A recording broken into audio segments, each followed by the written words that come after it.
میرا نام فاطمہ جلال ہے اور ہمارا جو مضمون ہے کورس ٹائٹل ہے اردو داستان اور ناول۔ جو ہمارا آج کا عنوان ہوگا وہ ہے باغ و بہار، جسے میر امن نے تصنیف کیا ہے۔ باغ و بہار پر بات کرنے سے پہلے ہم اردو داستان کے بارے میں جانیں گے کہ اس کی کیا خصوصیات ہیں، داستانیں کیوں لکھی جاتی ہیں، چونکہ باغ و بہار ایک داستان ہے۔ تو داستان کے بارے میں بات کرتے ہیں کہ داستان کیسے وجود میں آئی۔ فارسی میں استعمال ہونے والا لفظ داستان پہلوی زبان سے فارسی میں منتقل ہوا۔ فارسی میں داستان بھی رائج ہے، جس کے معنی قصہ یا کہانی کے ہوتے ہیں۔ عربی میں قصہ اور ہندی میں کہانی کے لیے استعمال لفظ داستان کو عام قصہ یا کہانی سے مختلف درجہ اس لیے حاصل ہے کہ غیر محدود طوالت اور مافوق الفطرت عناصر کے بغیر داستان کا سفر ممکن نہیں۔ داستان در حقیقت کہانی در کہانی بیان کا ایسا طریقہ ہے جس میں بے شمار کہانیاں جنم لیتی ہیں اور ہر کہانی میں باہمی ربط ہوتا ہے۔ غیر یقینی واقعات، عجیب و غریب حالات اور سحر یا جادو کے توسط سے کہانی میں انہونے معاملے کو ہونے میں تبدیل کرنے کا وصف موجود ہوتا ہے۔ حیرت، جادو، ٹونا، جن، پری، دیو اور عجیب و غریب مخلوقات پر مشتمل داستان میں بے شمار کردار اور ان کے ذریعے حیرت میں ڈالنے والے کارنامے بیان ہوتے ہیں۔ ان تمام کا تعلق خیالی دنیا سے ہوتا ہے۔ اس طرح خیالی قصے اور کہانیاں، انہونے واقعات، عجیب و غریب کردار کے ساتھ ساتھ مافوق الفطرت عناصر اور غیر فطری رویوں کا وجود کسی قصے میں موجود ہو تو اسے داستان کہتے ہیں۔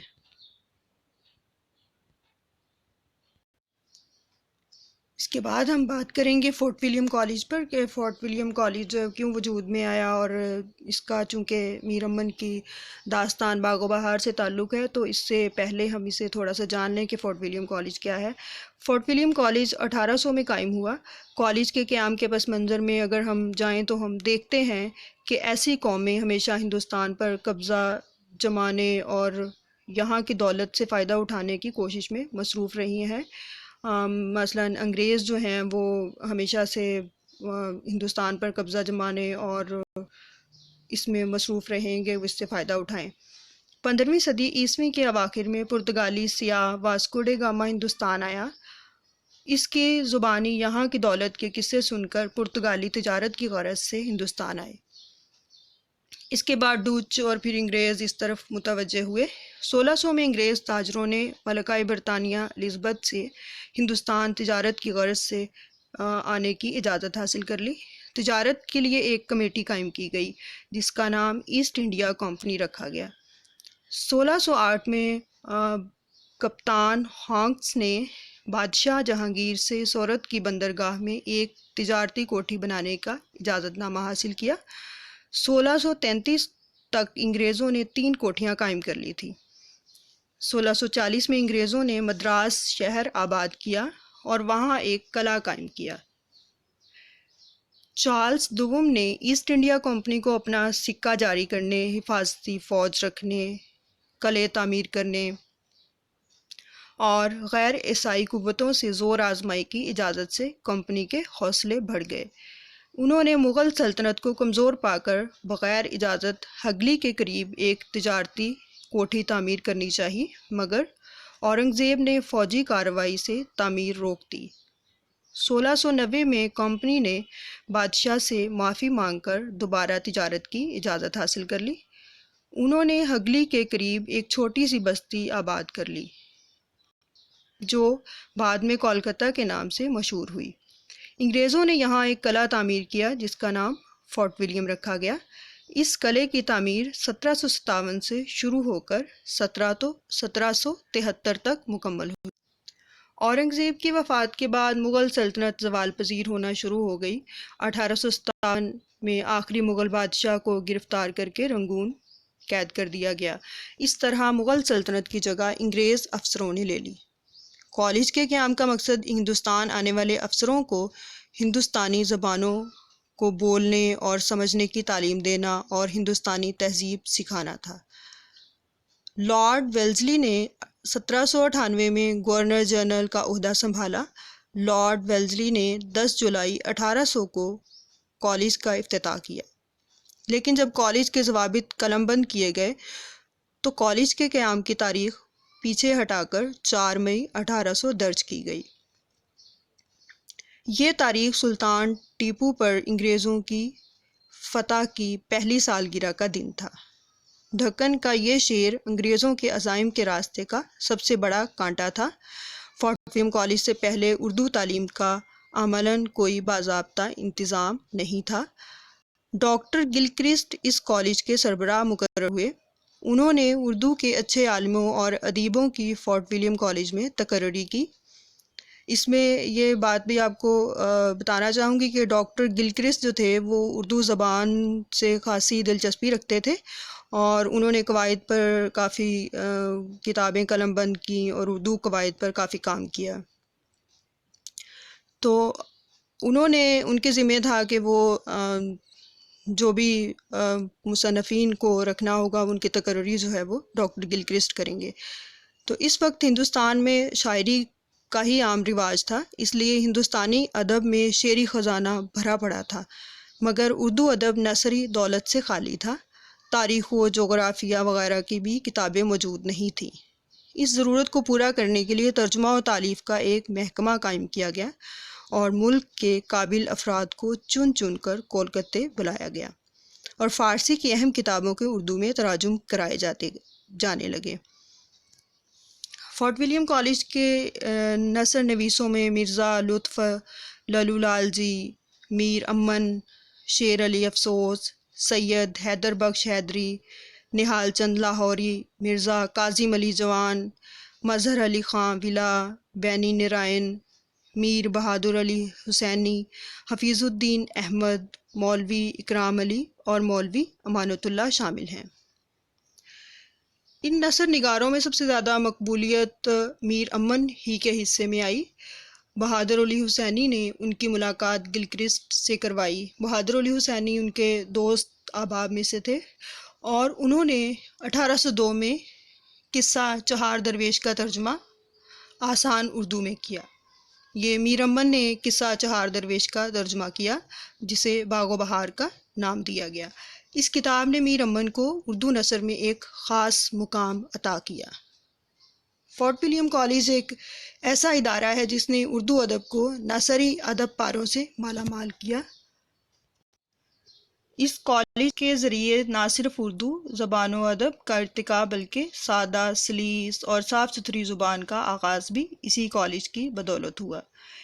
اس لیے فورٹ ولیم کی خدمات اردو ادب کی تاریخ میں فراموش نہیں کی جا سکتی۔ لارڈ ویلزلی نے ڈائریکٹرز کے رویے سے بددل ہو کر استعفیٰ دیا اور اگست 1805 میں انگلستان واپس چلے گئے۔ ان کے جانے کے بعد کالج کا زوال شروع ہو گیا۔ 1814 تک یہ کالج زندہ ادارے کی حیثیت سے کام کرتا رہا، لیکن اسے فنڈ نہ ملنے کی وجہ سے اور حکومت کی توجہ کم ہونے کی وجہ سے یہ زوال کا شکار ہوا، اور آخرکار جنوری 1854 میں گورنر جنرل کے حکم سے کالج کا باضابطہ خاتمہ ہو گیا۔ اس کے بعد ہم بات کریں گے دبستان دہلی پر۔ دبستان دہلی کیا ہے؟ دبستان یا اسکول سے مراد مخصوص عہد میں مخصوص حالات میں ایک خاص روایت اور مزاج کے تحت تخلیق ہونے والے شعر و ادب کو مخصوص دبستان کا نام دیا جاتا ہے۔ اسے اسکول آف تھاٹ کہا جاتا ہے۔ جب دبستان دہلی کا نام آتا ہے تو اس سے مراد وہ شاعر و ادیب ہوتے ہیں جو دہلی میں پیدا ہوئے اور انہوں نے دہلی کی ٹکسالی زبان، مخصوص محاورات اور روزمرہ وغیرہ میں اردو شاعری کی تخلیق کی یا اردو نثر کی تخلیق کی۔ اس شہر کے مخصوص روایات و مزاج کا اپنی تخلیقات میں خیال رکھا۔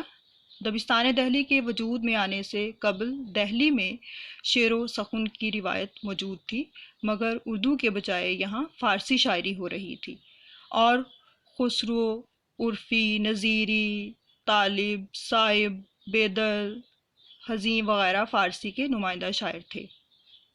دبستان دہلی کے دور اول کے شعراء میں خان آرزو، آبرو، حاتم، ناجی، مظہر جانے جانا، تاباں، یکرنگ وغیرہ اہم شعراء ہیں۔ ان شعراء کے کلام میں ایہام گوئی کا بہت رواج تھا، لیکن بعد کے شعراء نے ایہام گوئی سے گریز کیا۔ دوسرے دور میں میر، درد، میر، سوز، سودا وغیرہ اہم ہیں۔ ان کے یہاں تصوف کا رنگ صاف دکھائی دیتا ہے۔ پھر میر تقی میر کے یہاں بھی تصوف کی جھلک دکھائی دیتی ہے۔ دبستان دہلی کے شعراء اور ادیبوں کے یہاں داخلی واردات کا بیان ملتا ہے۔ تصنع اور بناوٹ سے گریز کیا جاتا ہے۔ خیالات میں سادگی، زبان میں سلاست تو روانی پائی جاتی ہے۔ آگے چل کر ہم باغ و بہار پر جب بات کریں گے تو دبستان دہلی کے جو اثرات ہیں وہ ہمیں اس میں نظر آئیں گے، کہ جیسے کہ خیالات میں سادگی، زبان میں سلاست، روانی پائی جاتی ہے دبستان دہلی کے شعراء و ادباء کے ہاں، تو اسی طرح ہمیں نظر آئے گا کہ میر امن کی باغ و بہار میں بھی زبان کی سادگی، سلاست اور خیالات کی سادگی پائی گئی ہے۔ تو مثلاً میر اثر کے یہاں عشق کے حقیقی کے پاک جذبات نہایت مناسب الفاظ میں ادا کیے جاتے ہیں۔ میر تقی میر کے ہاں عشق حقیقی کے ساتھ عشق مجازی بھی پایا جاتا ہے۔ بہادر شاہ ظفر، مومن و غالب ذوق کا بھی یہی روایتی اور مخصوص انداز ہے۔ شمالی ہند میں ایک طویل عرصے تک شاعری کا ہی رواج رہا، لیکن بعد میں نثر لکھنے والے کا بھی رواج عام ہوا اور بہت سی نثری تخلیقات منظر عام پر آئیں، جیسے میر عطا حسین کی نو طرز مرصع بھی دہلی میں لکھی گئی۔ نو طرز مرصع میں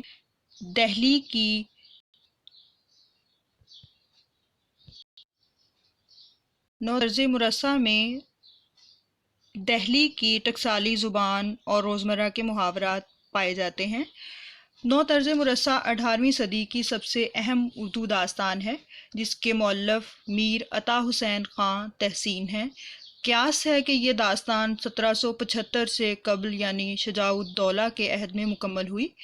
تحسین کا بیان ہے کہ جنرل اسمتھ کے ہمراہ وہ کشتی کے ذریعے گنگا کے راستے کولکتے جا رہے تھے۔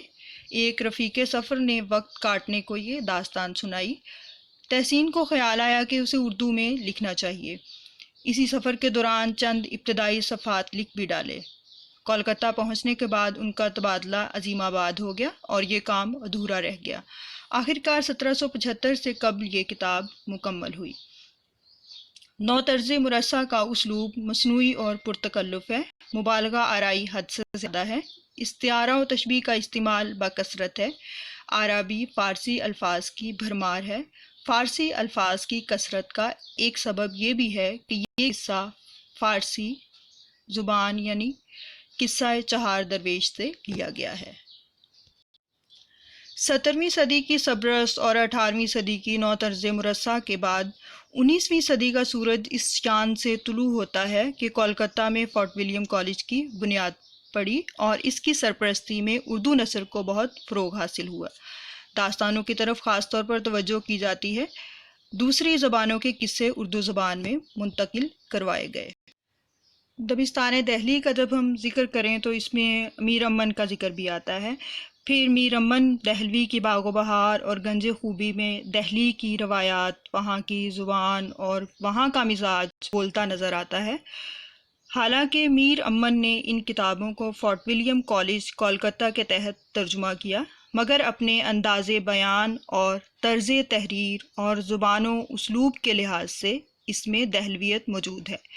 انشاء اللہ خاں کی رانی کیتکی کی کہانی بھی بالکل عام ہندوستانی زبان میں لکھی گئی ہے، جو شمالی ہند میں اردو ادب کا بہترین نمونہ ہے۔ شمالی ہند میں اردو ادب کے ارتقاء و بقا کے لیے دہلی دبستان کا اہم مقام ہے، جس کے بغیر شمالی ہند میں اردو ادب کی تاریخ کا باب نامکمل رہے گا۔ یہ تھا کچھ پس منظری خاکہ. اس کو عزیز طلبہ اپنے اسے ذہن میں رکھنا ہے. اس کو ذہن میں رکھتے ہوئے ہم باقی آئندہ جو تفاصیل پڑھیں گے تو اس میں بار بار ذکر آئے گا، دبستان دہلی کا ذکر آئے گا، یا دہلوی تہذیب کا ذکر آئے گا، یا دہلوی روایات کا ذکر آئے گا، فورٹ ولیم کالج کا ذکر آئے گا، داستان کا ذکر آئے گا. تو آپ نے ان چیزوں کو ذہن میں رکھنا ہے. اب ہم بات کرتے ہیں میر امن پر. میر امن احوال و آثار. میر امن جن کا نام بعض تذکرہ نگاروں نے میر امان بھی لکھا ہے، اور دہلی کے رہنے والے تھے. لطف تخلص کرتے تھے. ان کے بارے میں جو بھی معلومات ملی ہیں وہ ان کے باغ و بہار کے دیباچے کے ذریعے سے ہی ملی ہیں. باقی میر امن نے اپنے بارے میں کسی کو بھی کچھ نہیں بتایا، نہ کہیں کچھ لکھا ہے، نہ اس سے پہلے انہوں نے کچھ لکھا تھا کہ جو ان کے بارے میں پتہ چل سکتا. میر امن کے بارے میں زیادہ معلومات فراہم نہیں ہوتی. باغ و بہار کا دیباچہ ہی ان کے احوال کو جاننے کا اہم ذریعہ ہے. ایک اندازے کے مطابق کہا جا سکتا ہے کہ ان کی ولادت 18ویں صدی میں محمد شاہ کے عہد میں ہوئی ہوگی. بعض محققین نے 1750 کے آس پاس ان کی ولادت تسلیم کی ہے. میر امن نے اپنی دونوں کتابوں یعنی باغ و بہار اور گنج خوبی میں خود کو دلی والا کہا ہے. اس سے یہ بات تو یقینی ہے کہ میر امن کا تعلق دلی سے تھا، لیکن یہ بتانا مشکل ہے کہ وہ کون سی دلی ہے. رشید حسن خان کا قیاس ہے کہ ان کا تعلق فصیل سے باہر کے ایک محلہ سید واڑہ سے ہو سکتا ہے جہاں کے میر حسن تھے، اس لیے کہ میر امن بھی سید تھے. میر امن کا خاندان کئی پشتوں سے دلی میں آباد تھا. میر امن اپنے بارے میں جو باغ و بہار کے دیباچے میں لکھتے ہیں کہ میر امن کے بیان کے مطابق ان کے اجداد کے پاس جاگیریں اور منصب رہے، لیکن 18ویں صدی میں دلی کی سلطنت کی کمزوری، بدحالی اور بربادی سے ان کا خاندان بھی بہت زیادہ متاثر ہوا. میر امن نے لکھا ہے کہ احمد شاہ ابدالی کے حملوں سے گھر بار تباہ ہوا اور سورج مل چاٹ نے جاگیریں ضبط کر لی. وہ دوسرے افراد کی طرح دلی سے ہجرت کرنے کے لیے مجبور ہو گئے. یہی وہ زمانہ تھا جب دہلی سے ہزاروں لوگ نقل مکانی کر کے دوسرے شہروں میں آباد ہوئے. میر امن نے عظیم آباد میں سکونت اختیار کی. یہ عظیم آباد پٹنہ کا شہر ہے. اس کے ساتھ ان کے گھر کے 10 افراد موجود تھے. میر امن کافی عرصے تک عظیم آباد میں رہے. 1798-99 میں روزگار کی تلاش میں تنہا کولکتہ کے لیے روانہ ہوئے اور نواب دلاور جنگ کے چھوٹے بھائی میر محمد کاظم خان کے اتالیق مقرر ہوئے. 2 سال تک وہاں ملازمت کی، لیکن جب دل اکتا گیا تو میر بہادر علی کے ذریعے جان گلکرسٹ تک پہنچے اور فورٹ ولیم کالج کی ملازمت کی. فورٹ ولیم کالج کے قیام کے بعد ہندوستانی زبانوں کے شعبہ کی ذمہ داری ڈاکٹر جان گلکرسٹ کے سپرد کی گئی تھی. گلکرسٹ نے اپنے تقرر کے بعد ہندوستان کے نامور ادیبوں اور مترجمین کو کالج میں ملازم رکھا تاکہ عربی، فارسی اور سنسکرت میں موجود قصے، کہانیوں اور دیگر علوم کی کتابوں کا سادہ اور سلیس اردو میں ترجمہ ہو سکے. انگریزوں کو ہندوستانی تہذیب و تمدن، تاریخ و جغرافیہ اور زبانوں سے واقف کرانے کا یہ سب سے بہتر طریقہ تھا. میر امن کا تقرر 4 مئی 1801 کو فورٹ ولیم کالج میں 40 روپے ماہوار تنخواہ پر ہوا. اتفاق یہ ہے کہ میر بہادر علی حسینی کا تقرر بھی اسی دن ہوا جن کے واسطے سے میر امن گلکرسٹ تک پہنچے تھے. دونوں کے تقرر میں فرق یہ تھا کہ بہادر علی چیف منشی کے عہدے پر فائز ہوئے جن کی تنخواہ 200 روپے ماہوار تھی، اور میر امن کا تقرر ماتحت منشی کے طور پر ہوا. فورٹ ولیم کالج سے میر امن 5 برس وابستہ رہے. 4 جون 1806 میں ایک طالب علم کو پڑھانے سے معذوری ظاہر کرنے پر 4 مہینے کی پیشگی تنخواہ دے کر میر امن کو ملازمت سے سبکدوش کر دیا گیا. میر امن کالج کی ملازمت سے سبکدوش ہونے کے بعد کتنے عرصے تک زندہ رہے اس کے بارے میں کچھ معلومات فراہم نہیں ہوتی. البتہ قیاساً یہ کہا جا سکتا ہے کہ زیادہ عرصہ تک بعد حیات نہیں رہے ہوں گے، کیونکہ ملازمت چھوڑنے کا سبب کی ضعیفی اور جسمانی کمزوری بتایا گیا ہے۔ ایک اندازے کے مطابق ان کی عمر اس وقت 70 سال کے آس پاس رہی ہوگی۔ میر امن کی وفات کب اور کہاں ہوئی، کہاں انہیں دفن کیا گیا، کچھ معلوم نہیں۔ اب ہم آتے ہیں باغ و بہار کے تحقیقی و تنقیدی جائزے کی طرف کہ باغ و بہار میں کیا ہے۔ تو سب سے پہلے یہ چیز کہ اس کی تصنیف کی وجہ کیا بنی، تو میر امن کو گلکرسٹ نے کچھ شرائط لاگو کی تھی کہ اسے جو ہے وہ عام زبان میں لکھا جائے۔ تو وہ مقدمے میں کچھ الفاظ اس طرح سے درج لکھتے ہیں کہ اب خداوند نعمت نجیبوں کے قدردان جان گلکرسٹ نے لطف سے فرمایا کہ اس قصے کو ٹھیٹھ ہندوستانی گفتگو میں جو اردو کے لوگ ہندو مسلمان عورت مرد لڑکے بالغ خاص و عام آپس میں بولتے چالتے ہیں ترجمہ کرو۔ موافق حکم حضور کے میں نے بھی اس محاورے سے لکھنا شروع کیا جیسے کوئی باتیں کرتا ہے۔ باغ و بہار جس دور میں لکھی گئی اور جس خاص ضرورت کے لیے لکھی گئی، اس کا تقاضا یہ تھا کہ اس کی زبان آسان ہو اور بول چال کی زبان کے مطابق ہو۔ اس لیے فورٹ ولیم کالج کے لیے جتنی کتابیں تصنیف یا تالیف ہوئیں ان میں لکھنے والوں نے سب سے زیادہ توجہ اس بات پر دی ہے کہ وہ اپنی کتاب بول چال کی آسان اور سادہ زبان میں لکھیں۔ چنانچہ اس دور کی کوئی کتاب بھی اٹھا کر دیکھ لیجئے، زبان کی سادگی اس کی خصوصیت ہوگی۔ یہی سادگی باغ و بہار کی ایک خصوصیت ہے، لیکن جس چیز نے میر امن اور اس کے دوسرے ہم عصروں سے فرق پیدا کیا وہ یہ ہے کہ میر امن نے سادگی بیان اور سادگی زبان اور بول چال کی پابندی کرتے ہوئے بھی اس میں اعلیٰ درجے کے ادبی محاسن پیدا کیے۔ اس طرح میر امن نے بیان کی سادگی، فصاحت، سیاست اور ادبیت کا ایک معیار قائم کر دیا۔ اب ہم بات کریں گے کہ باغ و بہار کا قصہ کیسے وجود میں آیا اور میر امن نے باغ و بہار لکھتے وقت کیا بتایا کہ یہ قصہ کہاں سے اسے ملا یا اس نے ترجمہ کیا یا تصنیف ہے کیا ہے۔ تو وہ باغ و بہار کے مقدمے میں لکھتے ہیں کہ یہ قصہ 4 درویشوں کا ابتدا میں امیر خسرو دہلوی ان کے مرشد نظام الدین اولیاء جن سے انہیں بہت روحانی لگاؤ تھا، بہت محبت کرتے تھے ان سے اور ان کے پہلو میں دفن ہونے کی خواہش ان کی تھی جو پوری بھی ہوئی۔ تو نظام الدین اولیاء بیمار پڑ گئے تو ان کی بیماری میں ان کا دل بہلانے کے لیے امیر خسرو انہیں قصہ سنایا کرتے تھے اور وہ قصہ جو ہے وہ انہیں 40 دن تک سناتے رہے۔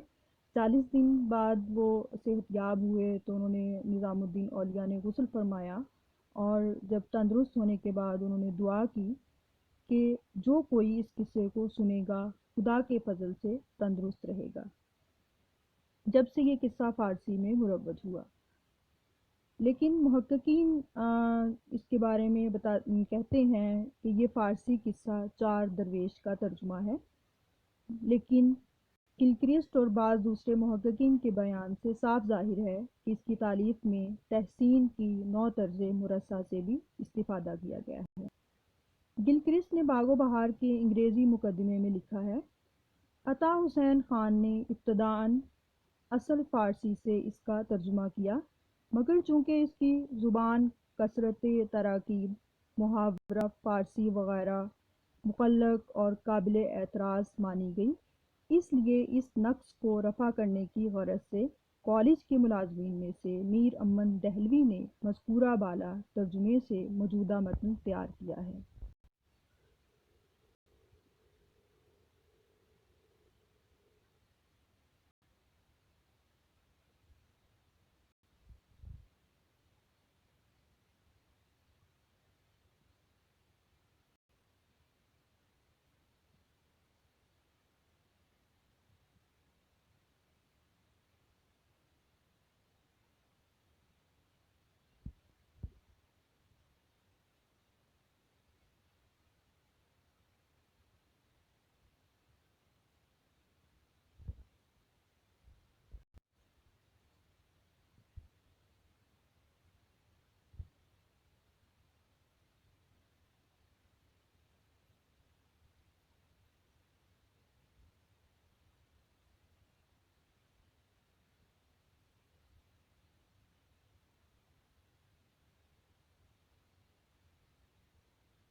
اس میں 4 درویشوں کا قصہ ہے. اس میں ایک بادشاہ آزاد بخت بھی شامل ہے اور ایک خواجہ سرپرست کی کہانی ہے.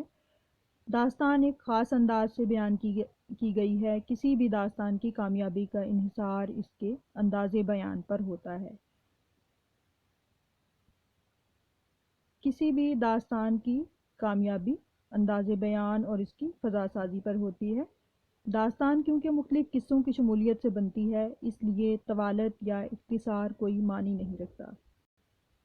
داستان امیر حمزہ اور بوستان خیال کی طوالت کی وجہ متعدد واقعات اور قصوں کی شمولیت ہے. باغ و بہار یا فسانہ عجائب کم واقعات کے اختصار کی وجہ سے مختصر ہیں، لیکن فنی اعتبار سے مکمل اور جامع ہیں، اور تمام واقعات ایک کہانی کا حصہ معلوم ہوتے ہیں.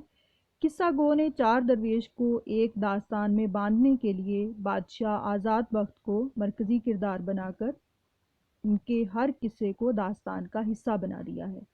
بظاہر ہر قصہ اپنی علیحدہ کہانی رکھتا ہے اور چاروں میں ایک دوسرے سے کسی کا کوئی واقعہ یا کردار میل نہیں کھاتا، لیکن آغاز، درمیان، اختتام پر آزاد بخت کا قصہ شامل کر کے ہر قصہ کو ایک دوسرے سے جوڑنے کی کوشش کی گئی ہے. ہر داستان اسی طرح شروع اور اسی طرح انجام پاتی ہے. داستان کے پلاٹ کی بنت کا انداز یہی ہے. ہر قصہ ایک دوسرے میں پیوستہ معلوم ہوتا ہے. داستانوں میں حیرت و استعجاب کی فضا تیار کرنے کے لیے مافوق الفطرت عناصر کو شامل کیا جاتا ہے، لیکن باغ و بہار میں فوق الفطرت عناصر بہت کم ہیں. یہاں غیر ضروری طور پر فوق الفطرت عناصر کو شامل کر کے نہ تو داستان کو طول دیا گیا ہے اور نہ مبالغہ آرائی کی گئی ہے. یوں بھی باغ و بہار کے پلاٹ میں میر امن کو کوئی خاص دخل نہیں ہے، کیونکہ یہ قصہ ان کا طبع زاد نہیں. انہوں نے فارسی کے قصہ 4 درویش یا تحسین کی نو طرز مرصع سے استفادہ کیا ہے. میر امن کے جوہر تو ان کے اسلوب میں پوشیدہ ہیں. پہلے ذکر کیا جا چکا ہے کہ میر امن کی باغ و بہار لکھنے کا مقصد تھا. اس پر بات ہو چکی ہے کہ اس میں عام بول چال کی زبان کا استعمال کیا گیا ہے. میر امن لکھتے تو سب کچھ اس زبان میں ہیں جو اس عہد کے دلی کے شریفوں کی زبان تھی، لیکن کہتے اس طرح ہیں کہ ان کی بات سے بات جیسے ان کی زبان سے پھول جھڑتے معلوم ہوتے ہیں، اور پڑھنے والا کچھ یوں محسوس کرتا ہے جیسے لفظوں کے ذریعے اس پر کوئی جادو کیا جا رہا ہے. میر امن کے بیان میں سادگی اور لطف بیان کے ساتھ ساتھ روانی اور ہمواری بھی ہے، لیکن اس ہمواری میں ایسی یکسانی کہیں نہیں جس سے پڑھنے والا اکتا جائے. اس کی پوری کتاب میں ایک لفظ بھی مشکل سے ایسا ملے گا جسے عامیانہ کہا جا سکے. ان کے بیان میں ہر جگہ لفظوں، فکروں اور جملوں کے استعمال اور ترتیب میں ایسا توازن ہے جو اردو کے کسی اور قصے میں نہیں ملتا. انہیں معلوم ہے کہ کس بات کو کس موقع پر کس طرح کہنا چاہیے اور کیسے بات ایک لفظ کے گھٹنے یا بڑھنے سے بے اثر یا مؤثر بن سکتی ہے. ان کا قدیم طرز کی رنگینی اور جدید طرز کی افتادگی کا بڑا لطیف امتزاج اور سادگی بیان میں انشا پردازی کا بڑا صحیح نمونہ ہے. انہیں لفظوں کی قدر و قیمت کا پورا احساس ہے اور وہ جانتے ہیں کہ کس طرح لفظ اور ان کے جوڑ ایک نغمہ کی طرح کانوں کے ذریعے دل تک پہنچتے ہیں. انشا پردازی کی اس موسیقی کو میر امن نے ایسے زمانے میں عام کیا جب لوگوں میں اس کا احساس تک پیدا نہیں ہوا تھا. اب ہم بات کرتے ہیں دہلوی تہذیب اس میں کس طرح سے نظر آتی ہے. میر امن نے اردو کو ایک نیا اسلوب نثر دیا. انہوں نے تقریر کی زبان کو تحریر کی شکل عطا کی. ان کے پاس عوام و خاص میں بولی جانے والی زبان کے الفاظ کا بہت بڑا ذخیرہ تھا. انہوں نے بہت سے ایسے الفاظ باغ و بہار میں استعمال کیے ہیں جو دہلی اور اس کے آس پاس بولے جاتے رہے ہوں گے، لیکن کسی کتاب میں موجود نہیں ہیں. آج بھی بہت سے لوگ بول چال میں بعض ایسے لفظ استعمال کرتے ہیں جن کی کوئی کتابی سند نہیں ملتی۔ میر امن کی پوری کوشش رہی ہے کہ عوام کے بیچ مستعمل زبان محاورے ہی باغ و بہار کے بیان میں شامل کیے جائیں۔ وہ خود لکھتے ہیں کہ میں نے بھی اس محاورے سے لکھنا شروع کیا جیسے کوئی باتیں کرتا ہے۔ میر امن کا یہی انداز بیان ان کی خصوصیت بن گیا۔ یہ اسلوب ان کے نام سے پہچانا جانے لگا۔ ہر تذکرہ نگار اور ناقد نے باغ و بہار کا ذکر کرتے وقت اس کے طرز بیان کی سادگی، دلکشی، فصاحت اور بلاغت پر ہی گفتگو کی۔ میر امن کے اسلوب میں زمینی رنگ نظر آتا ہے، ان کے محاوروں میں فارسی نہیں اور اردو کا مقامی انداز دکھائی دیتا ہے۔ اب ہم بات کرتے ہیں قوافی کے استعمال پر کہ میر امن نے قوافی کا استعمال کس طرح سے کیا ہے۔ تو میر امن کے جملوں میں قوافی کا استعمال لاشعوری طور پر نظر آتا ہے، اور آپ کسی بھی پیج کو پلٹ کے یا کہیں سے بھی آپ پڑھ کے دیکھ لیں تو آپ کو قوافی کا استعمال تواتر سے نظر آئے گا۔ جیسے کہ ایک مثال پیش کرتی ہوں، ذرا کان دھر کر سنو اور منصفی کرو۔ ایک اور مزید مثال، وزیر حضور میں آیا آداب بجا لایا، رات کو ساتھ سوتا دن کو یوں ہی اٹھ کھڑا ہوتا، ایک بڑھیا شیطان کی خالہ اس کا خدا کرے منہ کالا۔ قوافی کی تکرار کی بھی بے شمار مثالیں نظر آتی ہیں۔ باغ و بہار میں موجود کہیں کہیں تو عبارت میں 3 قوافی یا مسلسل قوافی بھی نظر آتے ہیں، لیکن وہ عبارت کے تسلسل میں رکاوٹ نہیں بنتے۔ روزمرہ اور محاوروں کا بھی میر امن نے برجستہ استعمال کیا ہے۔ مثلا، تم نے آستین میں سانپ پالے ہیں، سر سے پاؤں تک آگ لگ گئی اور انگاروں پر لوٹنے لگی۔ خوشی کے مارے ایسا پھولا کہ جامے میں نہ سماتا تھا، اس کی چھاتی پر سانپ پھر گیا، تو اسی طرح خاک چھانتا پھرے گا۔ ہر ایک کے گھر میں دن عید اور رات شب برات تھی، ڈوبتے کو تنکے کا آسرا بہت ہے، ہم نے عرش پر جھنڈا گاڑا ہے، مینڈکی کو بھی زکام ہوا۔ مترادف الفاظ کی بات کریں تو اس میں مترادف الفاظ کا بھی بہت زیادہ استعمال ہے۔ ایک ہی معنی کے کئی لفظوں کو بار بار دہرایا گیا ہے، شاید اس لیے کہ فورٹ ولیم کالج کے طالب علموں کے ذخیرہ الفاظ میں اضافہ ہو۔ میر امن ایک ہی جملے میں کئی ہم معنی الفاظ استعمال کر جاتے ہیں۔ مثلا، یہاں بھی تیری آرزو ہے وہاں بھی تیری تمنا رہے گی۔ یہاں آرزو تمنا ایک ہی معنی دینے والے لفظ ہیں۔ ایک باپ مر گیا، تم دونوں میرے پدر کی جگہ میرے سر پر قائم ہوئے، جواب لے کر جلدی پھر آ، میں شتاب باغ میں گھسا۔ اس حالت میں 3 سال گزرے، چوتھے برس ایک سوداگر سیر و سفر کرتا ہوا آیا۔ باغ و بہار میں شروع سے آخر تک ایسی بہت سی مثالیں ہمیں ملتی ہیں۔ میر امن نے اس طرح کی نثر کو اس فنکاری سے لکھا کہ تحریر میں بناوٹ یا تصنع کا شائبہ تک نہیں ہوتا۔ اسلوب کی سلاست، سادگی اور روانی ہاتھ سے نہیں جاتی۔ زبان کی لطافت، حلاوت اپنی جگہ قائم رہتی ہے۔ میر امن کے بیان میں اس قدر روانی ہے کہ کہیں رکاوٹ کا احساس ہی نہیں ہوتا، اور قصہ خود بخود آگے بڑھتا چلا جاتا ہے۔ میر امن کو ہر طبقے کی زبان اور لہجے سے اچھی واقفیت تھی۔ وہ کردار کے لحاظ سے زبان کا استعمال کرتے تھے۔ باغ و بہار میں عورتوں اور مردوں کی گفتگو کا انداز ہر جگہ مختلف نظر آتا ہے۔ مثلا، ایک مثال پیش کرتی ہوں، اگر منصفی فرمائیے اور اس فدوی کی عرض قبول کیجیے تو بہتر یوں ہے کہ جہاں پناہ ہر دم اور ہر ساتھ دھیان اپنا خدا کی طرف لگا کر دعا مانگا کریں۔ اس درگاہ سے کوئی محروم نہیں رہا، دن کو بندوبست ملک کا اور انصاف، عدالت، فریب غربا کی فرماویں تو بندے خدا کے دامن دولت کے سائے میں امن و امان خوش گزراں رہیں۔ ایک اور جگہ وزیر کی بیٹی کے الفاظ انہوں نے کچھ یوں ادا کیے: اپنا منہ تو نے کالا کیا اور خاندان کو رسوا کیا، ہم تو تیری جان کو رو پیٹ کر صبر کر کے تجھ سے ہاتھ دھو بیٹھے، جا دفع ہو۔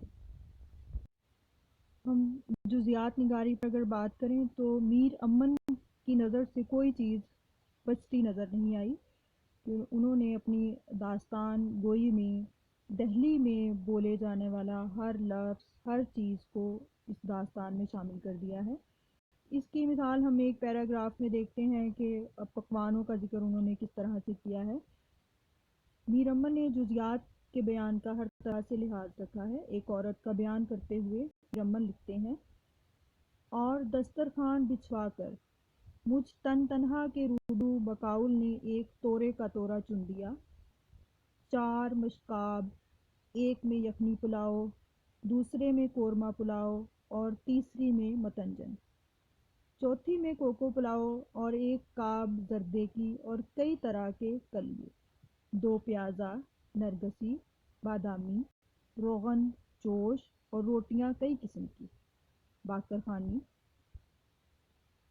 شیرمال، گاؤ دیدہ، گاؤ زبان، نان نعمت، پراٹھے اور کباب کوفتے کے، ٹکے کے، مرغ کے، خاگینہ، ملغوبہ، شبدیگ، دم پخت، حلیم، ہریسہ، سموسے، وارکی، قبولی، فرنی، شیر برنج، ملائی، حلوہ، فالودہ، پن بھتا، نمش، آبشورہ، ساگ، روس، لوزیات، مربا، اچاردان، دہی کی کفلیاں، یہ نعمتیں دیکھ کر روح بھر گئی۔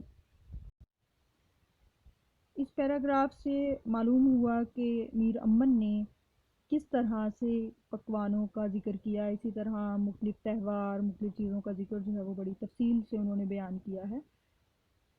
تو اس طرح دسترخوانوں پر اتنی اقسام کے کھانے دیکھ کر کھانے والے کی روح بھر جاتی ہے، اسی طرح پڑھنے والے کی بھوک بڑھ جاتی ہے۔ کھانے کے بعد تکلفات کا منظر ملاحظہ کیجیے: جب دسترخوان اٹھا، زیر انداز کاشانی مخمل کا مکیشی بچھا کر، چلمچی آفتابہ طلائی لا کر، بیسن دان میں خوشبو بیسن دے کر، گرم پانی سے میرے ہاتھ دھلائے، پھر پاندان جڑاؤ میں گلوریاں سونے کے پکھروٹوں میں بندھی ہوئی اور چوگڑوں میں کلوریاں اور چکنی سپاریاں اور لوگ الائچیاں روپے کے ورقوں میں پر مڑی ہوئی لا کر رکھی۔ ان شاہی تکلفاتی تہذیب کا علم صرف اور صرف داستانوں ہی سے ہو سکتا ہے، کسی تاریخ کی کتاب میں اتنی تفصیل سے ذکر نہیں ملے گا۔ داستان گو اپنی واقفیت کے اظہار اور داستان کو طویل کرنے کی وجہ سے ہر منظر کو تفصیل سے بیان کرتا ہے۔ باغ و بہار کا شمار تو مختصر داستان میں ہوتا ہے، اس کے باوجود یہاں ہر چیز کی تفصیل موجود ہے۔ معاشرت کی یہی تفصیل باغ و بہار کی اہمیت میں اضافہ کرتی ہے۔ دیگر داستانوں کی طرح باغ و بہار میں بھی ولادت سے وفات تک کی رسومات کا ذکر مل جاتا ہے۔ بچے کی ولادت پر خوشیاں منائی جاتی ہیں، مٹھائیاں تقسیم ہوتی ہیں، صدقات دیے جاتے ہیں، ذائچے تیار ہوتے ہیں۔ اس کی ایک مثال پیش کروں گی۔ ایک محلی بادشاہ کے محل میں سے دوڑا ہوا آیا اور مبارکباد کی تسلیمیں بادشاہ کے حضور بجا لایا اور عرض کی کہ اس وقت شہزادہ پیدا ہوا کہ آفتاب و ماہتاب اس کے حسن کے روبرو شرمندہ ہیں۔ بادشاہ کو ایسی خوشی حاصل ہوئی کہ شاید شادی مرگ ہو جائے۔ بادشاہ محل میں تشریف لے گئے، شہزادے کو گود میں لیا اور شکر پروردگار کی جناب میں کیا۔ کلیجہ ٹھنڈا ہوا، وہ نہیں چھاتی سے لگائے، وہیں چھاتی سے لگائے ہوئے لا کر فقیروں کے قدموں پر ڈالا۔ درویشوں نے دعائیں پڑھ کر جھاڑ پھونک دیا۔ بادشاہ نے جشن کی تیاری کی، دوہری نوبتیں جھڑنے لگیں، خزانے کا منہ کھل گیا، داد و دہش سے ایک کوڑی کے محتاج کو لکھ پتی کر دیا۔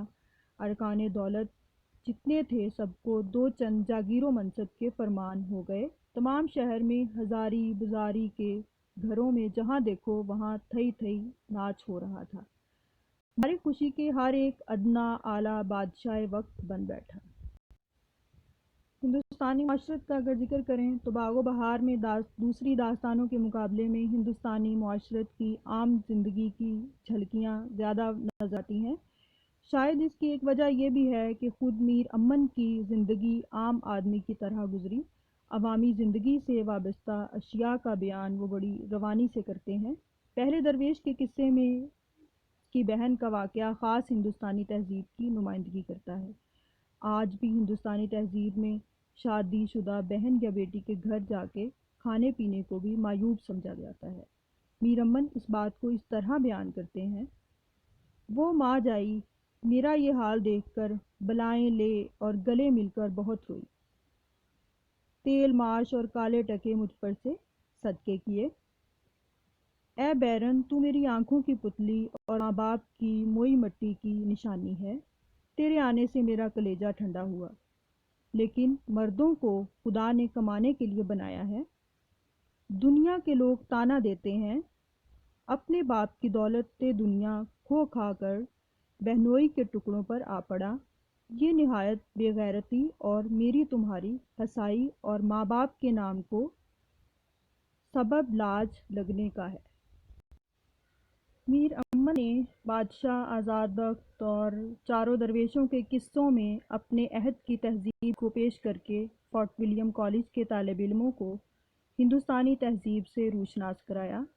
میر امن کیونکہ ایک ایسی کتاب تیار کر رہے تھے جس کی مدد سے انگریزوں کو ہندوستانی زبان کے ساتھ ساتھ یہاں کی معاشرت سے بھی واقف کرایا جائے، انہوں نے کوشش کی ہے کہ ان کے عہد میں مروج الفاظ کا بیشتر ذخیرہ باغ و بہار میں شامل ہو جائے۔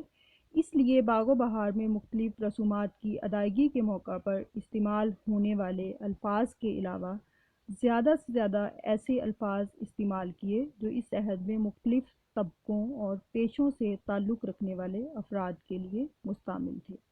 شاہی محلات اور دربار سے وابستہ افراد کے علاوہ عام زندگی سے جڑے ہوئے الفاظ کی بھی بہتات ہے۔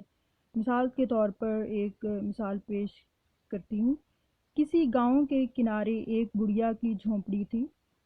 ٹھلیا اور بننا پانی سے بھرا ہوا دھرا تھا۔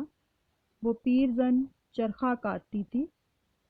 کتا کوزے کے نزدیک گیا، چاہا کہ لوٹے کو اٹھاوے۔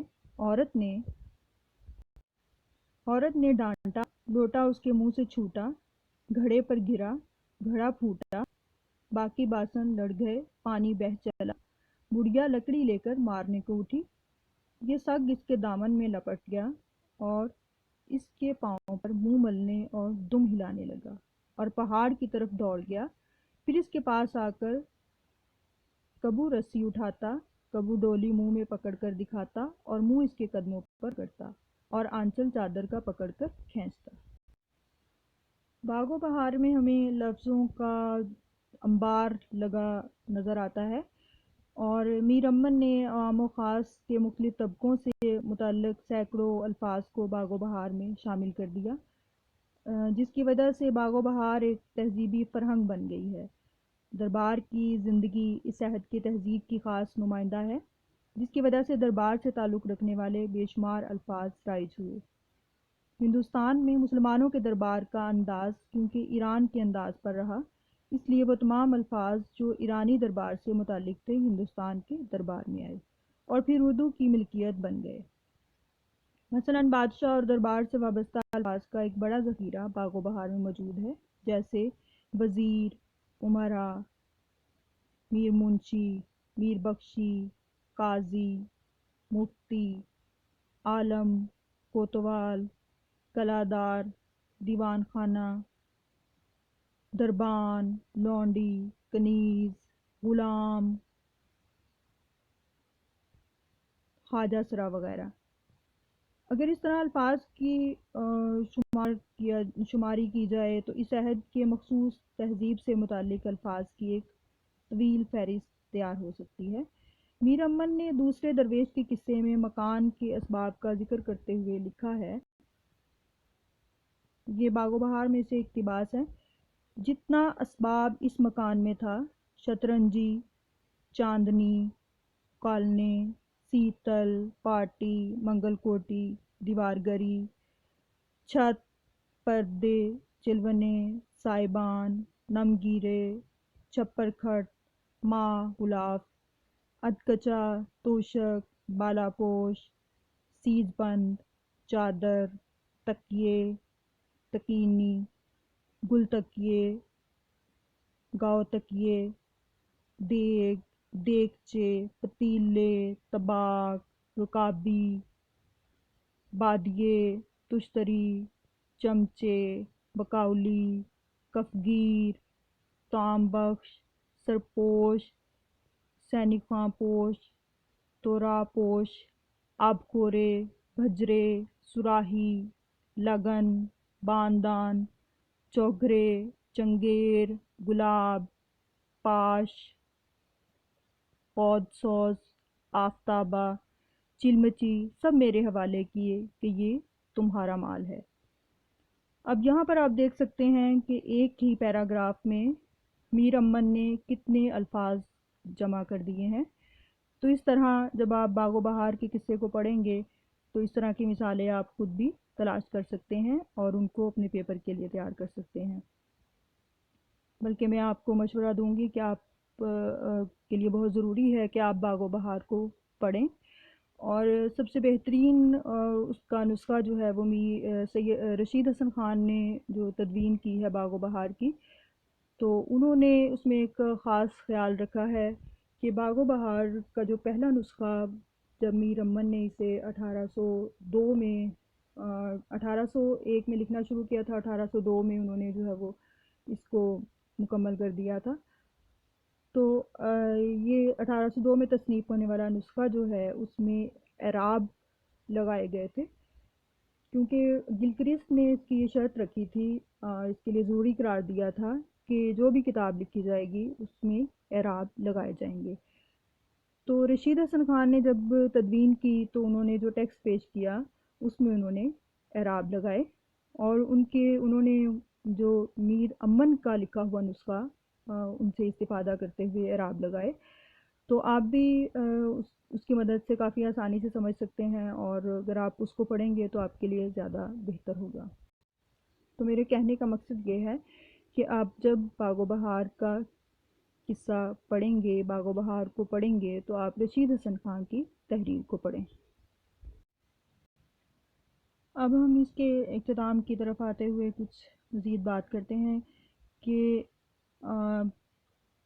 میر امن نے جو بھی اس میں تفصیلات بیان کی ہیں اور ان کا انہیں پورا علم تھا، ان کو انہوں نے قریب سے دیکھا اور ان کا مشاہدہ کیا ہوا تھا۔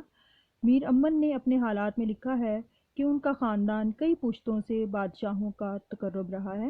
اس قرب نے انہیں شاہوں اور وزیروں، امیروں کی زندگی کو قریب سے دیکھنے کا موقع دیا، اور انہیں اندازہ ہوا کہ بادشاہوں اور وزیروں، امیروں کی مجلسی زندگی کا انداز کیا ہوتا ہے، وہ اپنی بزمیں کس طرح آراستہ کرتے ہیں، ان کے ہاں دعوتوں کا اہتمام کس طرح ہوتا ہے، ان کے دسترخوان پر کیا کیا ایوان نعمت فراہم کیے جاتے ہیں۔ اب یہاں پر میں تھوڑا سا آپ کو بتانا چاہوں گی کہ انہوں نے جو ذکر کیا ہے دسترخوان پر نعمتوں کا، تو میر امن نے بے موسمی پھل بھی اس میں لکھ دیے ہیں۔ جب انہوں نے طرح طرح کی نعمتیں دسترخوان پر سجائیں تو ان میں انہوں نے موسم کے پھلوں کے ساتھ جو بغیر موسم کے پھل یا دیگر اشیاء ہوتی ہیں ان کا بھی ذکر کیا ہے۔ تو یہ پوائنٹ بھی آپ نے ذہن میں رکھنا ہے۔ میر امن کو ان چیزوں کا تفصیلی علم ہے، انہوں نے اپنے اس علم سے پورا فائدہ اٹھایا اور اپنے مختلف داستانوں میں ان کا ذکر اس طرح سے کیا ہے کہ بغیر دیکھے کسی کے تصور میں نہیں آ سکتا۔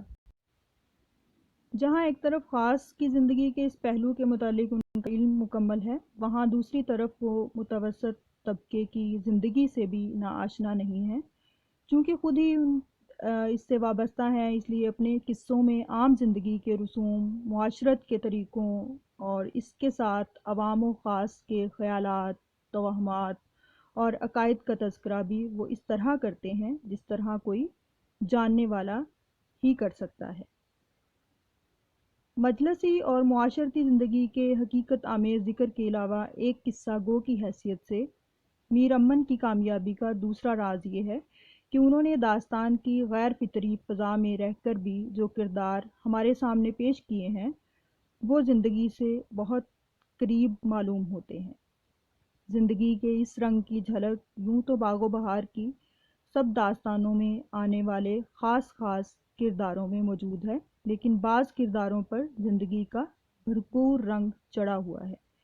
ان کرداروں میں مثال کے طور پر پہلے درویش کی بہن، زیرباد کے راجا کی لڑکی، آخر کی داستان میں آنے والی کٹنی خاص طور پر قابل ذکر اور قابل غور ہیں۔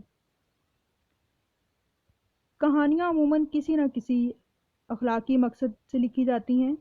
یہ بات آج کل کے ناولوں اور افسانوں کے لیے بھی اتنی ہی صحیح ہے جتنی اب سے 100-150 برس پہلے کی داستانوں کے لیے تھی۔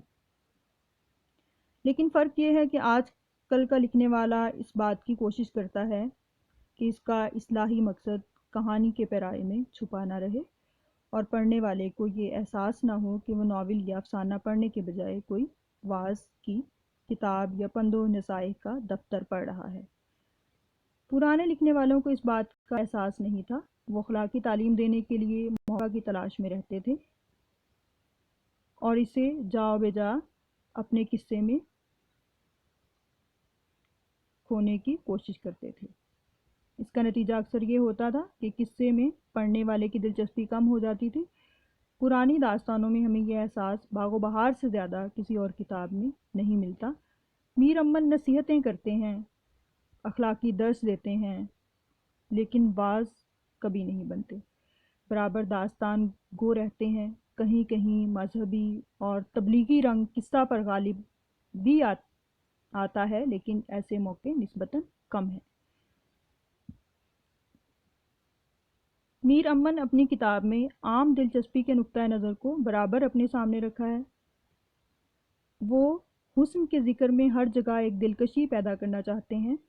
حسن و عشق کے رشتے اور تعلق کو ظاہر کرتے وقت بھی انہوں نے سستے مذاق کی تسکین کرنا چاہیے۔ جنسی معاملات کے پیش کرنے میں بھی خاصی بے باکی سے کام لیا ہے، لیکن یہ سب کچھ اس لیے کیا گیا ہے کہ زمانے کا مذاق یہی ہے اور اس سے قصہ مقبول بنتا ہے۔ پھر بھی میر امن اور دوسرے داستان گویوں میں بڑا فرق ہے۔ دوسرے داستان گو ان چیزوں کے ذکر میں لذت لیتے ہیں اور دوسروں کے لیے لذت کا سامان فراہم کرتے ہیں اور اس کوشش میں اعتدال کی کسی حد کے پابند نہیں رہتے۔ میر امن اس معاملے میں سبھی دوسروں سے مختلف ہیں۔ انہوں نے زمانے کی روش کی پیروی کر کے بھی اپنے آپ کو اعتدال کے دائرے میں رکھا ہے، کہیں اپنے قلم کو بے لگام نہیں ہونے دیا، اور اسی لیے اب بھی داستان گویوں کی فہرست میں ان کا نام سرِ فہرست لکھا جاتا ہے۔ اس کتاب کو پڑھنے والے کے لیے جو سب سے زیادہ فائدہ ہے وہ یہ ہے کہ اس سے زیادہ سے زیادہ عام بول چال کے الفاظ کا علم ہوتا ہے۔ گلکرسٹ کی ہدایت پر پورا عمل کیا گیا۔ باغ و بہار کی مقبولیت کا سبب بھی یہی بنا۔ 200 سال گزر جانے کے بعد بھی باغ و بہار کی مقبولیت آج بھی برقرار ہے۔ گزشتہ 200 سال سے باغ و بہار اردو زبان و ادب کے طالب علموں کے نصاب کا حصہ بنی ہوئی ہے۔ بقدر و منزلت فورٹ ولیم کالج میں تیار ہونے والی کسی کتاب کو نصیب نہیں ہوئی۔